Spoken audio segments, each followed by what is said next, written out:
Recordemos que lo que hoy se conoce como República Argentina formaba parte del Virreinato del Río de la Plata, ya que durante muchos años fuimos una colonia española. La Revolución de Mayo, sucedida en Buenos Aires, allá por el año 1810, vendrá a quebrar el primer pacto colonial y será el inicio de un largo y costoso camino. Una vez destituido el virrey Cisneros, aprovechando el vacío de poder que había dejado la disolución de la Junta Central y habiéndose formado el primer gobierno patrio, quedaba aún una serie de pasos muy importantes para dar. Luchar contra España, declarar la independencia, elegir una forma de gobierno y dictar una constitución nacional. Estos dos últimos pasos nos sumergieron en una larga guerra civil en la que se enfrentaron unitarios y federales, retrasando la organización nacional, sumiéndonos en una larga espera. Unitarios y federales no son dos partidos políticos modernos como los que podemos reconocer hoy en día. Son dos tendencias políticas, cada una con sus representantes e intereses, surgidas luego de 1810, que se enfrentan no solo por la forma de gobierno, sino también por cómo se distribuirá el poder.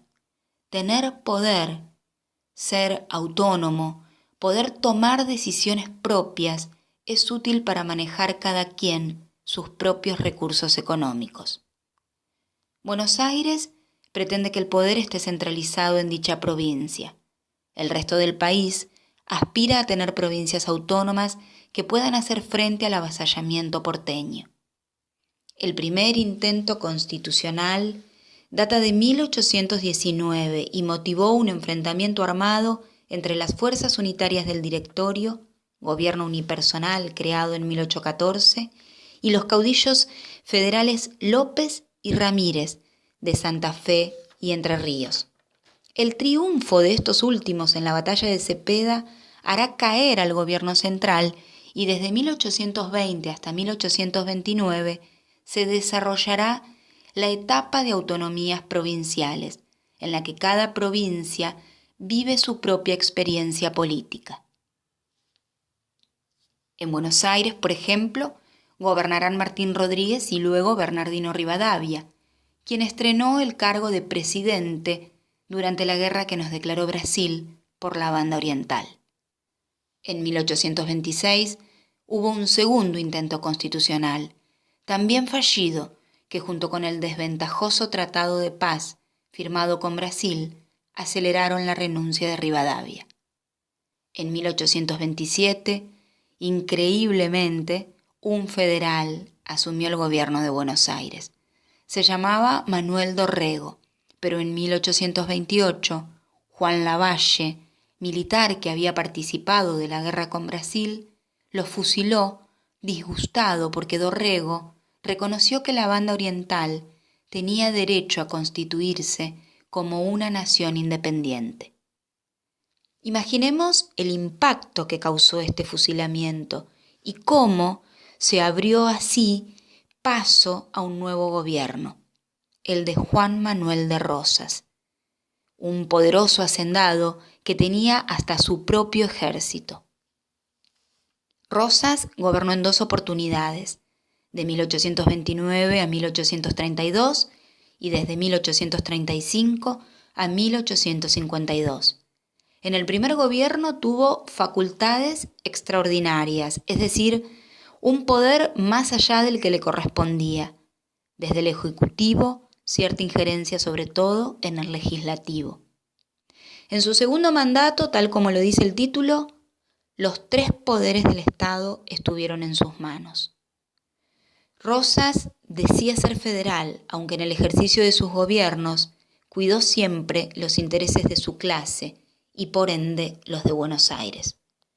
Se mantuvo en el poder con el apoyo de ciertos sectores y sistemáticamente se negó a la reunión de un Congreso Constituyente. Decía que primero cada provincia debía resolver sus propios conflictos antes de llegarse a la sanción de una constitución. Lo cierto es que sancionar una constitución incluía pensar en una república y la suma del poder público no suena muy republicana. También estaban en juego las ganancias de la aduana porteña. En 1851, Justo José de Urquiza se pronunciará en su contra. Había cuestiones políticas, la negativa a sancionar la Constitución, por ejemplo, y económicas, la imposibilidad de navegarse libremente los ríos del litoral, que lo enfrentaban con Rosas. En la batalla de Caseros, en 1852, Urquiza lo derrota y comienza su tarea de organización nacional, básicamente alcanzar el objetivo de sancionar la Constitución. Piensen que habían pasado más de 40 años desde la Revolución de Mayo y aún no habíamos cumplido ese paso. El federalismo de Urquiza será rápidamente resistido por los porteños, al punto que la sanción de la Constitución Nacional de 1853 se llevó a cabo en medio de la secesión, un período de separación entre Buenos Aires y la Confederación, enemistadas. Pero por fin tuvimos Constitución, por fin se constituía el Estado argentino. Durante 7 años, Buenos Aires y la Confederación estuvieron separadas, cada uno con sus autoridades, población, normativa, economía, hasta que en 1859, tras la batalla de Cepeda en la que Urquiza se impuso ante Mitre, volvieron a unirse. Sin embargo, esa unión fue ficticia, falsa. Al poco tiempo surgió un nuevo enfrentamiento armado, esta vez en Pavón, en 1861. Allí Mitre venció a Urquiza, lo que significará el triunfo de la política liberal por sobre los intereses del interior. A partir de entonces, se impondrá a sangre y fuego un nuevo orden de cosas, y de aquella vieja disputa entre unitarios y federales surgirá un único triunfador, el Partido Liberal, que se encargará de insertar a la Argentina en la economía mundial como un país periférico, agroexportador, llegando a su fin la larga espera.